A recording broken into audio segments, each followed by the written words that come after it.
Hey guys, Brian here. Welcome back to the shop. Back on this lovely axle job again. So what I've got here is where they let the trunnion bearings for the kingpins go out. It has trashed this pocket where the seal goes, where the bearings sit. The races were in there. They protected it, but once the bearing was gone, it let it all move over enough that it started chewing on this housing and it's chewed it up almost all the way out to the edge. So I don't want to go in here and cut a sleeve because there's nothing really to back it up. So on this job, I think I'm just going to try brazing it up. This is a big chunk of cast. It's going to take a lot of heat. So I think I'm just going to try and braze it with the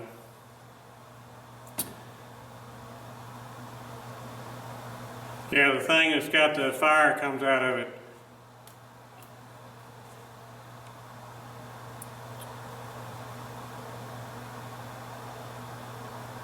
Anyway, it's not a welding tip, it's just a heating head.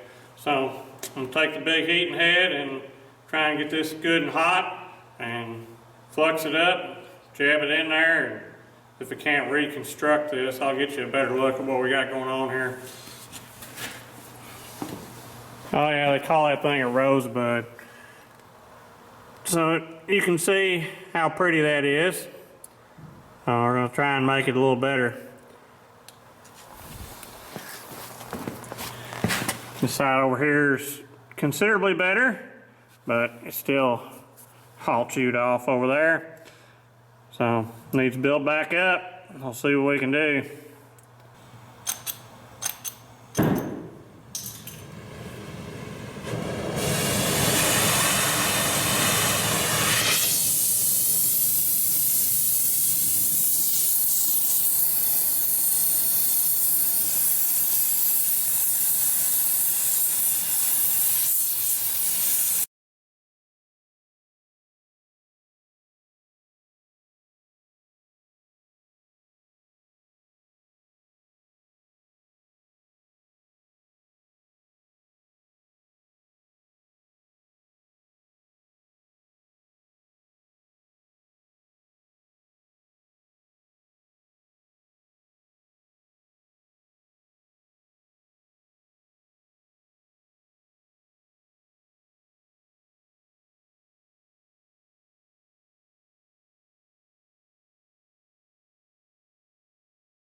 Well, it ain't pretty, but I think it's built up enough that I'll be able to get a seal surface back again.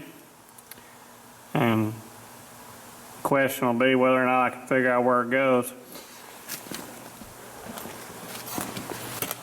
Now I got to do this side. See what we're starting with. Got a big gouge over here, and need to do all around the inside here. Not so much maybe up there, but I can still use it all the way across really. because it is chewed down. So I'll get out of here and see what I can do.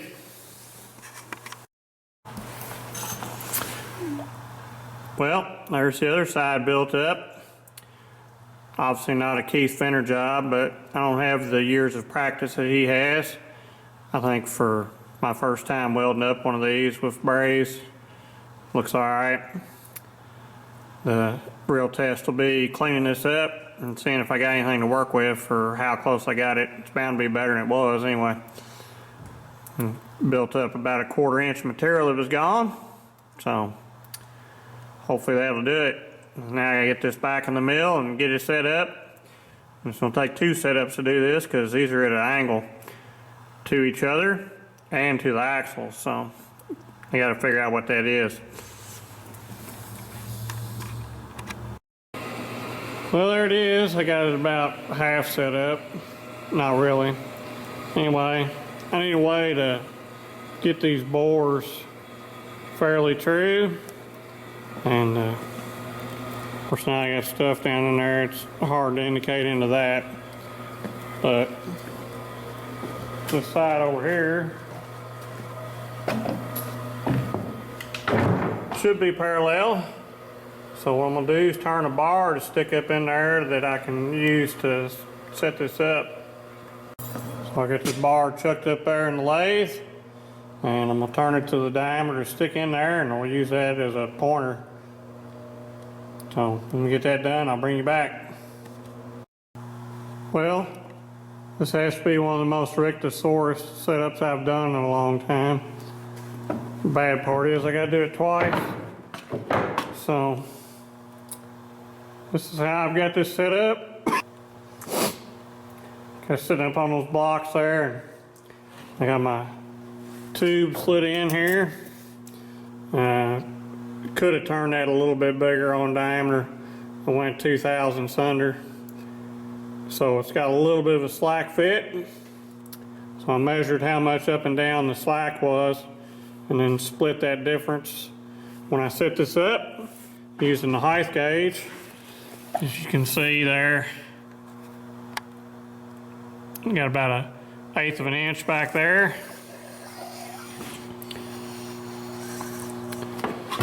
And come out here, it's touching. And that was the way I measured it to be for splitting the difference. And run this down here and over till it touches, and then I'm set up off my line in the table. So got about a pinky's nail. Same thing, so pretty good and straight.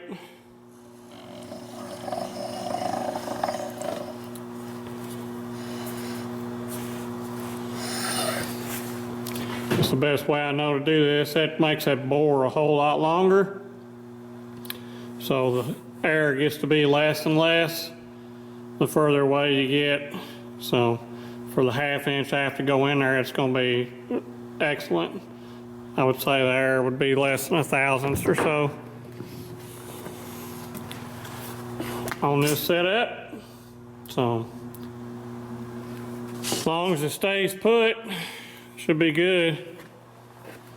Tried shaking it and nothing really moves around. So first thing I want to do is take this face mill and come over here and dress this off, see how good a job I did of filling this in, and then we'll come in here and clean this bore.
another thousandths for 2, should have it.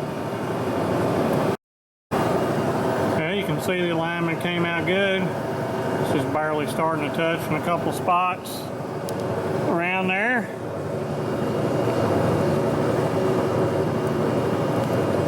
So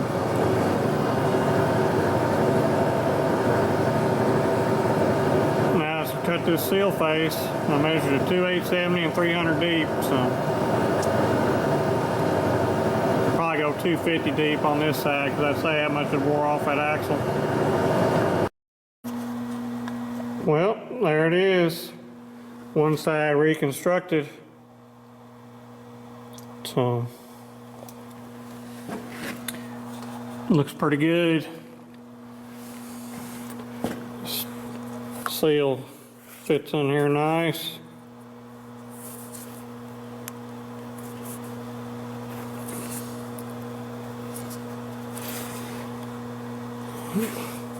Not really much as far as gaps. I got it filled in pretty good all the way around there.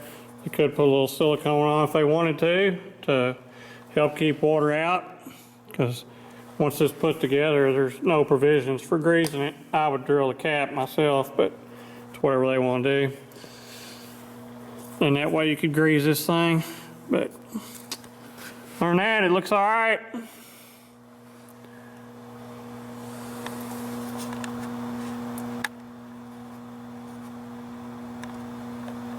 So let's get it cleaned up. Now I gotta do is tear this all down and set it up to do the other side. So I've got it reset up to do the other side. I got my Phil and Pierre machinist jacks there, going to good use. Holding that V block up underneath there to hold the tube in line. And then again, I just took the height gauge and swept the top of that to get it set for the proper lead, and then aligned it with the slots in the table, and it came out pretty good.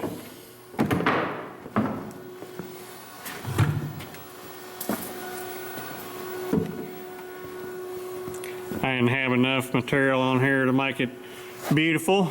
There was a lot gone there, but you can see it's touched the cast over there and touching the cast over here, so I don't want to take any more off that. That's what it was wore down to, and that should be all right.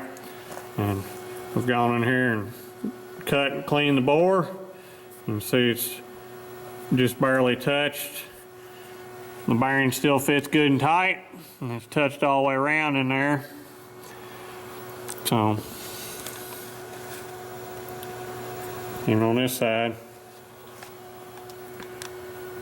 So the seal goes in there nice, and this ought to be a serviceable repair. This doesn't spin or move any high speed. This is just for the steering, so it just basically moves 90 degrees backwards and forwards. And it's a one-time grease steel by the factory, but we're going to drill through and put a grease fitting in it, so the grease will come up in here and then come down out of the bearing and push out. So if you go through water and stuff, where the water gets up in here driving through creeks and things, you'll have a way to get it back out, whereas previously there was not any way to do that. There was only grease in the factory, and that was as long as it was going to last. Of course, if they had stopped when the wheel first started getting loose, you could just replace the parts in here and gone back to working without having to do all this elaborate machine work of setting this up on this casting with no machine surfaces. And like I said, took triple setups in order to be able to do this because of everything being at a different angle and different alignment. Not sure how they do this at the factory. It's probably a dedicated machine that does only this operation.